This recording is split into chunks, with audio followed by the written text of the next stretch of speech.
आजच्या व्हिडिओमध्ये या गणपतीला पोखरबाव गणपती असे का म्हणतात ते मी सांगणार आहे। त्यापूर्वी जर चॅनलवर नवीन असाल तर चॅनलला सबस्क्राइब करायला विसरू नका। मी प्रतीक धुमाई तुमच्या सर्वांचे स्वागत आहे आपल्या यूट्यूब चॅनल वीकेंड जर्नीमध्ये। तर मी आज शूट करतोय मालवणची सिरीज।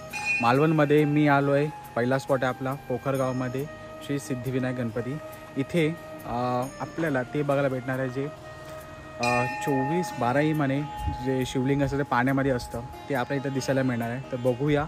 तर मंदिराच्या इथे पोचलो आहे, सकाळचे वाजले आहेत 9 वाजताच आज मालवणची सिरीज मी स्टार्ट करतो आणि आज आपल्याला खूप सारे मंदिरं बघायला मिळणार आहे, प्लस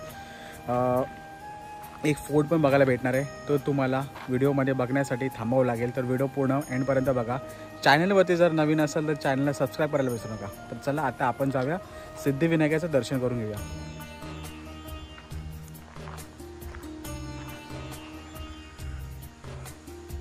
असे मानण्यात येते की हे पांडवांनी बनवलेलं आहे ही मूर्ती।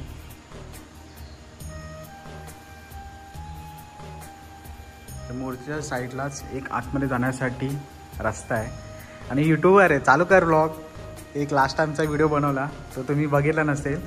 आपण गेलो होतो कुठलं बदलापूर वॉटरफॉलला, तिथे ह्याने व्हिडिओ स्टार्ट केला होता। त्याचा पण चॅनलला जाऊन सबस्क्राईब करा। केलंय का स्टार्ट? पाय पडून झाल्यानंतर लेफ्ट साईडला यायचं आहे। लेफ्ट साईडला इथे बघा खाली जाण्यासाठी पायऱ्या आहेत।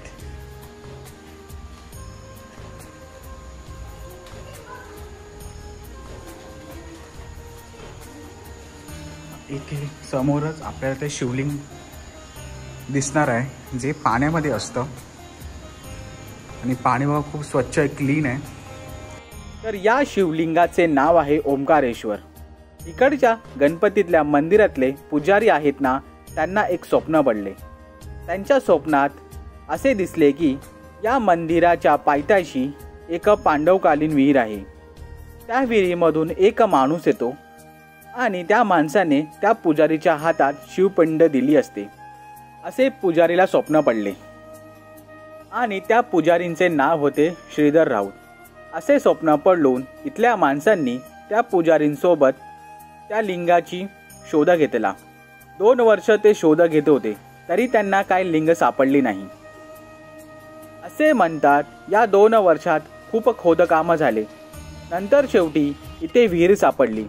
म्हणून या गणपतीचे नाव पोखरबाव गणपती असे म्हटले जाते, कारण या गणपतीच्या शोधात जो डोंगर पोखरला आणि कोकणामध्ये तुम्हाला ऐकलं असेल विहिरीला बाव असे म्हटले जाते, म्हणून या मंदिराला पोखरबाव गणपती असे म्हणतात। हे बघा इथे नंदी आहे, नंदीच्या तोंडातून 12 महिन्यातून पाणी येत असतं आणि हे ते शिवलिंग इथे हे शिवलिंग हे 12 महिने पाण्यामध्ये असतं।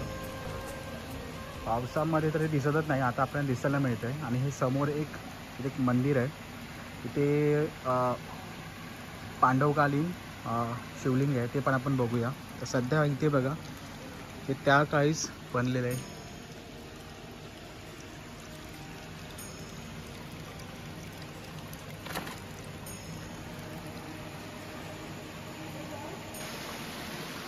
आणि जेव्हा डोंगर पोखरला तेव्हा एका दगडामध्ये पंचमुखी शिवलिंग सापडली।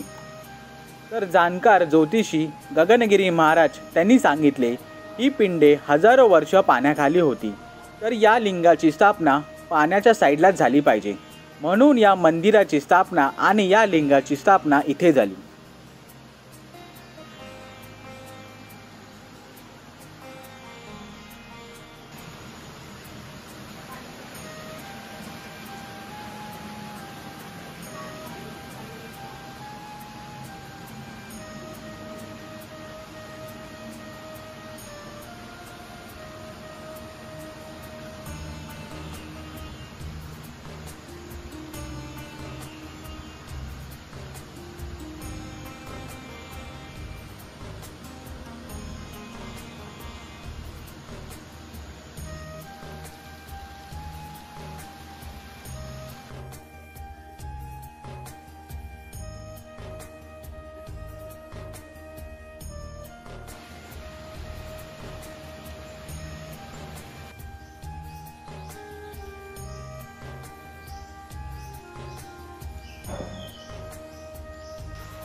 पोखरगावमधलं गणेश मंदिराची आपण इन्फॉर्मेशन आज बघितली. इथे एक स्वयंभू शिवलिंग आहे, मोठं आहे, खूप छान आहे आणि पूर्ण खाली पाण्यामध्ये आहे. तसं तुम्ही तर वरतून बघू शकता.